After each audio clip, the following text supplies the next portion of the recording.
Agora, esta noite, quero que você abra comigo no capítulo 16 do Evangelho de Lucas. A partir do versículo 19, há uma história que Jesus contou.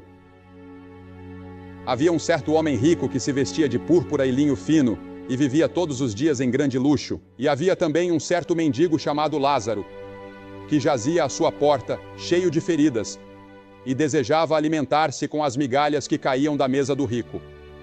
Além disso, os cães vinham e lambiam suas feridas. E aconteceu que o mendigo morreu e foi levado pelos anjos ao seio de Abraão. O homem rico também morreu e foi sepultado. E no Hades, ergueu os olhos estando em tormento e viu ao longe Abraão e Lázaro em seu seio.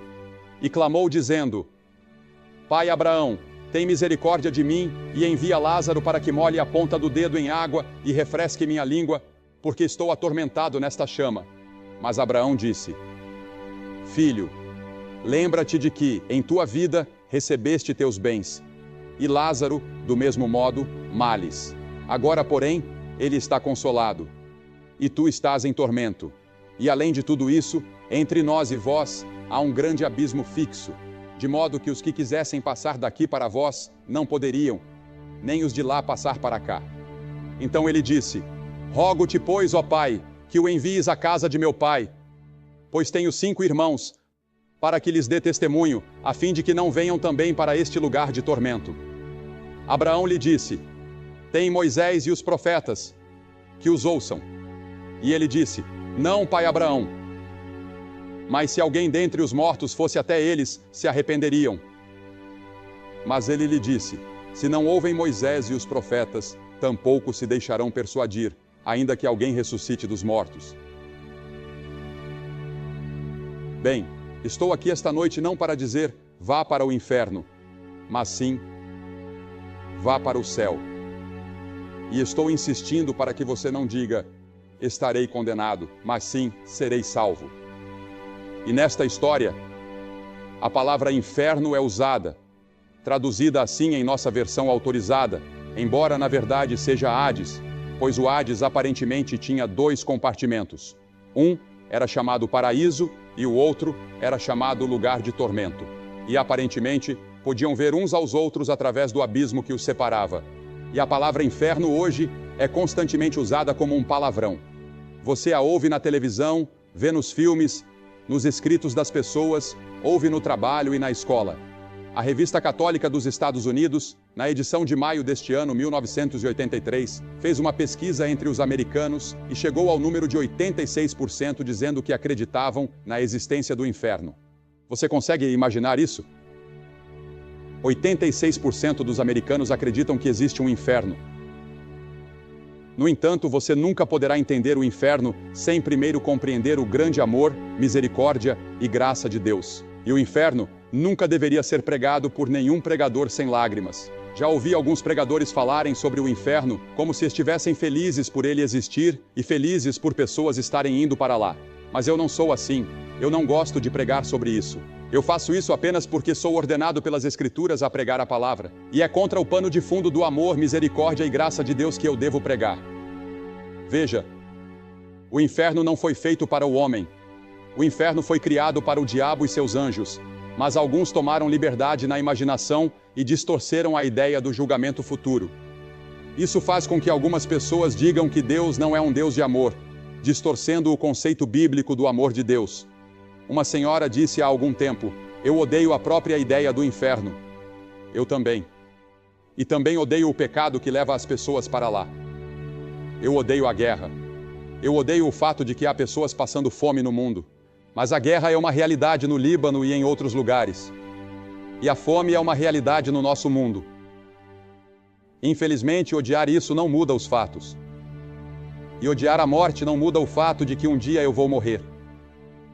Paulo escreveu a Timóteo e disse: prega a palavra. E se eu devo ser fiel ao meu chamado como ministro do Evangelho de Jesus Cristo, devo incluir nessa palavra o que nosso Senhor Jesus Cristo ensinou sobre o inferno. Um clérigo disse que se ele mencionasse o inferno no púlpito, as pessoas o demitiriam. Bem, eu sei que lá na Carolina do Sul cheguei a um lugar, anos atrás, onde havia 16 placas de redução de velocidade e placas de pare, porque tantas pessoas haviam morrido naquele cruzamento. Agora, é errado o estado da Carolina do Sul colocar esses sinais e avisar as pessoas? É errado eu te alertar esta noite sobre o que Jesus ensinou e o que a Bíblia ensina de capa a capa? É errado um homem agitar uma lanterna para parar as pessoas em um cruzamento ferroviário? É errado erguer a bandeira e avisar sobre o julgamento que está por vir? Lembro-me de anos atrás, quando estávamos no Mississippi, havia um trecho de estrada e veio um daqueles terríveis tornados. Uma ponte foi arrastada pela enxurrada, e um homem, ao ver o que havia acontecido, saiu à noite e tentou acenar para os carros com seu lenço molhado e uma lanterna, mas nenhum deles parou. 5 carros caíram e todos os ocupantes morreram. Jesus curou uma vez um homem mentalmente perturbado, o gadareno, um homem possesso por demônios, e o povo pediu que Jesus os deixasse em paz. E ele atendeu ao pedido deles, ele os deixou. Você não precisa ouvir este sermão hoje à noite. Você pode dizer, não quero ouvir sobre isso. Deixe-me em paz. E Jesus pode atender sua oração e deixá-lo em paz. E se você for deixado em paz, pelo Espírito de Deus, você nunca poderá encontrar o perdão do pecado e você nunca poderá entrar no paraíso. As pessoas não querem ser avisadas sobre o julgamento e o inferno. E você pode dizer, isso não é da minha conta. Bem, suponha que você esteja se afogando e eu tenha o barco salva-vidas do Evangelho. Eu não vou deixar você se afogar se puder ajudá-lo. Você está faminto e eu tenho o pão da vida. Eu não vou deixá-lo sem alimento. Você foi envenenado pelo pecado e eu tenho o antídoto do Evangelho de Cristo. Eu não vou deixá-lo morrer. Você está perdido na escuridão e eu tenho a luz do Evangelho. Eu não vou deixá-lo sozinho. Você está em cativeiro e eu falarei a verdade que pode te libertar. Você está doente e eu falarei a verdade que pode te trazer cura. Você está em um caminho largo que leva à destruição e eu falo a verdade que pode te transferir para o caminho estreito que leva à vida eterna. Você está em um mar tempestuoso e revolto e eu falo a verdade que pode te levar ao porto seguro. Algumas pessoas dizem que não estamos realmente perdidos.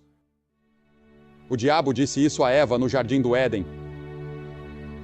Quando Deus disse, se comer do fruto daquela árvore proibida, você certamente morrerá. O diabo sussurrou em seu ouvido, através da serpente, e disse, certamente não morrerás. Isso é chamado de universalismo. Em outras palavras, todos estão salvos, só não sabem disso. Hoje, há uma forma sutil de universalismo que está se espalhando, até mesmo entre grupos evangélicos, dizendo que ninguém realmente morrerá, que não existe inferno. Mas eu acredito que há, de acordo com os ensinamentos da Escritura. Creio que isso é intuitivo. Acho que o homem, em qualquer parte do mundo, sente que um dia terá que prestar contas e sofrerá de alguma forma pela vida desobediente que viveu aqui. E Jesus ensinou isso constantemente. Ninguém na Escritura falou mais sobre o inferno do que Jesus. Ele disse, todo aquele que disser, tolo, estará em perigo do fogo do inferno. Mateus 5:22. Ele disse em Mateus 13, o Filho do Homem enviará os seus anjos, e eles ajuntarão do seu reino todos os que servem de tropeço, e os que cometem iniquidade, e os lançarão na fornalha. Ali haverá pranto e ranger de dentes. Em Mateus 25:41 ele disse, então dirá também aos que estiverem à sua esquerda, apartai-vos de mim, malditos, para o fogo eterno, preparado para o diabo e seus anjos. E ele disse, se a tua mão direita te faz pecar, corta-a, pois é melhor entrar na vida manco do que, tendo as 2 mãos, ser lançado no inferno. Ele ensinou que é melhor passar pela vida com um olho, uma mão ou uma perna, a menos do que ir para o inferno com tudo. A Bíblia ensina que existem pelo menos 3 tipos de inferno. Primeiro, há o inferno no coração. Milhares de pessoas aqui esta noite têm o inferno dentro de si. E é aí que tudo começa. Grande parte do mundo assume que a natureza humana é boa, mas a Bíblia ensina que por natureza somos maus. Somos egoístas, pecadores, rebeldes e perdidos no pecado. Em pecado me concebeu minha mãe, disse Davi. Somos todos pecadores e nascemos em pecado. E quando chegamos à idade da responsabilidade, talvez aos 7, 8, 9 ou 10 anos, escolhemos pecar. Então nos tornamos pecadores por prática e continuamos a pecar, mesmo tendo computadores. Hoje usamos computadores para fraudes e todo tipo de coisa errada. E então há tudo isso que vemos, com autoridades procurando por plantações de maconha nas florestas e em todos os lugares, porque as pessoas estão plantando por toda parte. E qualquer comitê de investigação que você nomeie, ao final, sempre descobre algumas cobras. Porque a natureza humana é má, a natureza humana é corrupta. E é por isso que precisa de redenção, precisa ser transformada, precisa do novo nascimento. E foi para isso que Cristo veio. Existe o inferno no coração, o inferno da culpa. Um homem me escreveu há algum tempo dizendo que estava traindo sua esposa, vivendo parte do tempo com outra mulher em outra cidade. E ele disse: estou vivendo no inferno. Ele se viu preso nessa situação e aquilo era um inferno para ele. A Bíblia ensina que há um inferno ardente e destruidor no coração humano. As mesmas pessoas que parecem tão boas, saudáveis e corretas, podem da noite para o dia se transformar em assassinos cruéis e maníacos. Conheço uma mulher distinta, bonita, cujo marido era um dos líderes da comunidade. E sem quase nenhuma provocação, enquanto ele dormia, ela pegou uma pistola e o matou. Agora, ela está na prisão. E lemos sobre casos assim todos os dias nos jornais. Pessoas que eram consideradas boas e respeitáveis fazem coisas que jamais imaginaram que fariam. Existe o inferno da culpa dentro do coração. Depois, há o inferno da inquietação. A Bíblia diz: os ímpios são como o mar agitado. Neste último verão, estivemos na Europa, em Amsterdã, para aquela grande conferência de evangelistas itinerantes, que acredito ter sido uma das maiores conferências da história da igreja cristã. No entanto, encontramos muitas outras pessoas que estavam lá apenas buscando algo, mas sem saber o que. Vi americanos, japoneses e pessoas de várias partes do mundo correndo como se suas vidas dependessem disso. Não sabiam para onde iam, nem o que estavam fazendo. Apenas corriam, tentando encontrar descanso e paz. E existe também o inferno da luxúria. Aquela que vive nos prazeres está morta enquanto ainda vive. Outro dia, alguém me perguntou o que significa a palavra luxúria. Falarei um pouco mais sobre isso amanhã à noite para os jovens, mas luxúria não significa apenas olhar para um homem ou uma mulher e admirá-los. Significa que se tivesse a oportunidade, você cometeria imoralidade. Em outras palavras, você deseja tanto que se tivesse a chance, cederia. E muitas pessoas vivem em fantasias, desejando no coração aquilo que não deveriam. Depois, há o inferno do ódio. Esse inferno do ódio tem causado guerras, tumultos e todo tipo de conflito.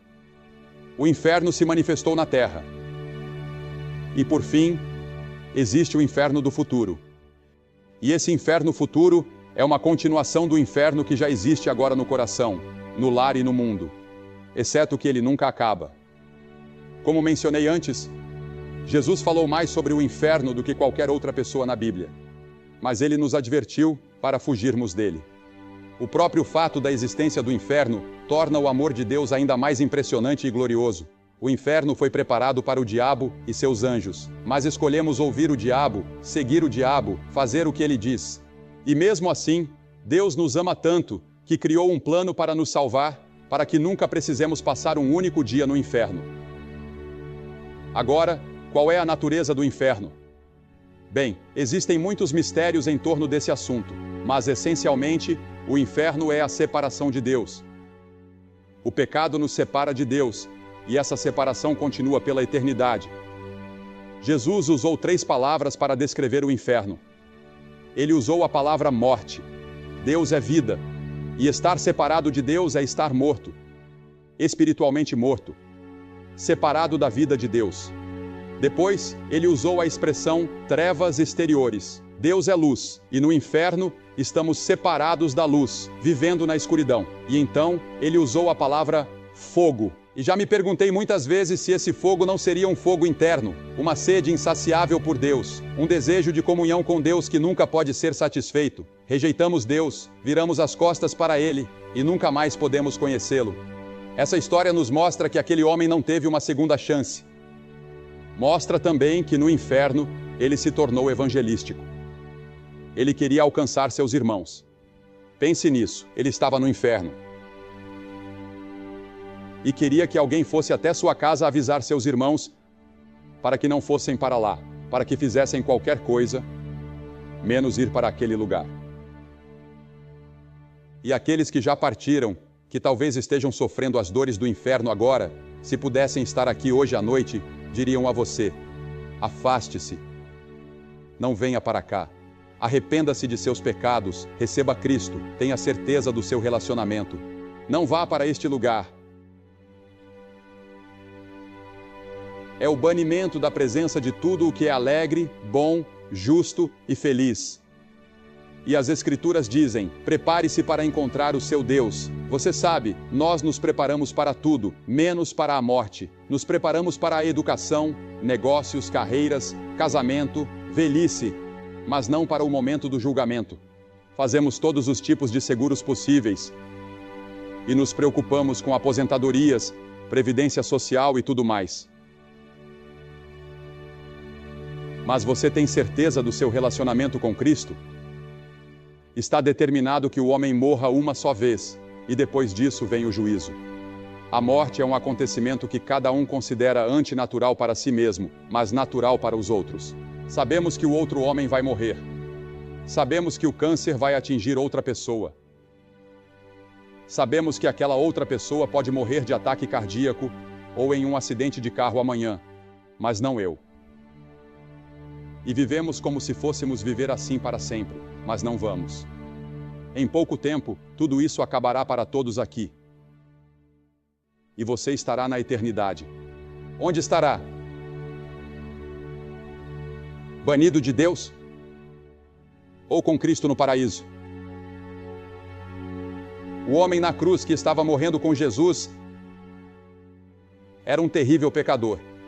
Ele merecia ser crucificado. Ele merecia o castigo de acordo com a lei, e ele reconheceu isso.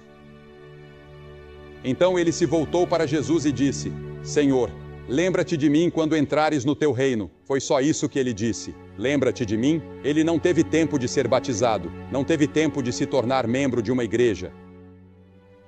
Não teve tempo de fazer nada, exceto simplesmente crer. E Jesus disse: hoje estarás comigo no paraíso. Pense nisso. A primeira pessoa que Jesus levou para o paraíso com ele foi aquele ladrão, aquele assassino, aquele homem que merecia o inferno. Mas na cruz, Cristo estava morrendo por pessoas como ele. E Cristo estava morrendo por pessoas como você. E as pessoas mais difíceis de alcançar não são aquelas como ele. Elas sabem que são pecadoras. Elas sabem que precisam de Deus. São pessoas como algumas de nós aqui esta noite, bem vestidas, vamos à igreja, temos um pouco de religião, mas não é a primeira coisa em nossas vidas. Não é a coisa mais importante em nossas vidas. E temos apenas religião suficiente para nos impedir de receber uma verdadeira dose de salvação em Cristo. Você foi imunizado e sente que não tem uma necessidade espiritual. E aquela pessoa que diz que é feliz, que tem uma boa renda, um bom emprego, uma boa família e tudo mais. Eu não preciso de Deus.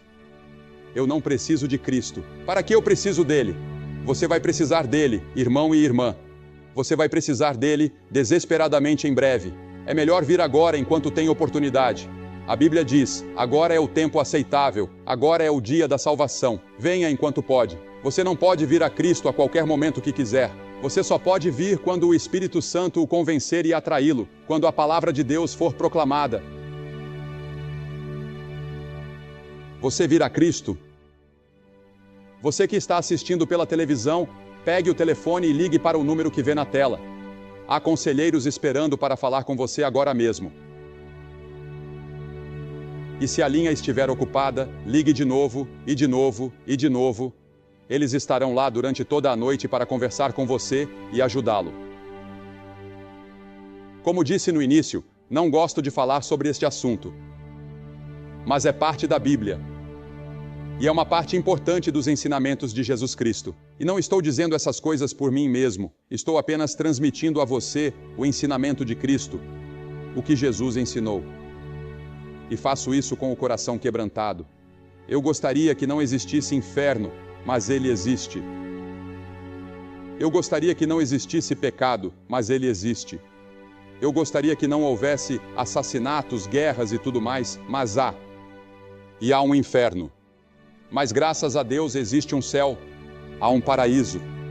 E é lá que Jesus está. E quero lhe dizer hoje à noite, eu sei para onde estou indo. No momento em que você ler no jornal que Billy Graham está morto, você saberá que ele está mais vivo do que nunca. Eu estarei no paraíso e estou ansioso por isso.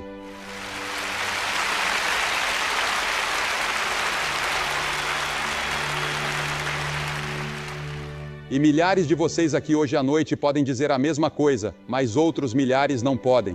Você não pode dizer isso com certeza. Você não tem essa segurança. Você não gostaria de ter certeza, ao sair daqui hoje, de que está a caminho do céu? De que está a caminho do paraíso com Cristo? Você pode ter essa certeza. A Bíblia diz essas coisas. Escrevo para vocês que creem no nome do Filho de Deus, para que saibais que tendes a vida eterna. Paulo disse: estou certo de que ele pode guardar tudo o que entreguei a ele para aquele dia. Eu sei. Você pode saber. Você diz: bem, Billy, o que eu teria que fazer? Tudo bem, você teria que fazer 3 coisas. Primeiro, deve se arrepender dos seus pecados. Arrependimento significa mudar sua mente, mudar seu jeito de viver. Deixe Cristo entrar e ajudá-lo a mudar. Ele ajudará você a fazer a mudança. Você não pode mudar por si mesmo, você é fraco. Mas se você disser: Senhor, estou disposto, Ele o ajudará. E a segunda coisa é, pela fé, receber Cristo, que morreu por você e ressuscitou. Pela fé. Você não pode entender tudo, mas você vem pela fé e confia. E coloca sua total confiança nele, somente nele. E então, em terceiro lugar, você o obedece, segue-o, serve-o, trabalha por ele e faz todas as boas obras que puder por amor a ele, em seu nome, ajudando o seu próximo, amando o seu próximo. Nisto todos conhecerão que sois meus discípulos, se tiverdes amor uns pelos outros. Você está disposto a fazer isso? Hoje à noite vou pedir que você faça algo que vimos centenas de pessoas fazerem aqui em cada culto, desde que chegamos a Sacramento. Vou pedir que você se levante do seu lugar e venha ficar na frente do palco e diga: ao vir, quero saber que estou indo para o céu. Quero saber que meus pecados estão perdoados. Quero saber que estou pronto para encontrar Deus. Se você está com amigos ou parentes, eles vão esperar. Você vem e fica aqui na frente. E depois que você vier, vou dizer algumas palavras a você, orar com você, lhe dar alguns folhetos, e você pode voltar e se reunir com seus amigos. Simples. Mas toda pessoa que Jesus chamou no Novo Testamento, ele chamou na frente de outras pessoas. Ele chamou publicamente. Há algo em vir à frente de maneira aberta e pública que ajuda a resolver isso. Você pode ser um líder em sua igreja, mas não tem certeza. Há algum tempo, tivemos um bispo que veio à frente publicamente para tomar uma decisão. Ele disse: eu só queria ter certeza. Você precisa ter certeza hoje à noite e você vem. Ou talvez você nunca tenha recebido Cristo antes. Venha e resolva isso hoje à noite. Você pode fazer isso agora, rapidamente. Basta se levantar do seu lugar. Centenas de vocês de todos os lugares. Você pode estar no coro lá em cima. Leva cerca de 2 minutos para vir. Então se levante e venha. Vamos esperar por você.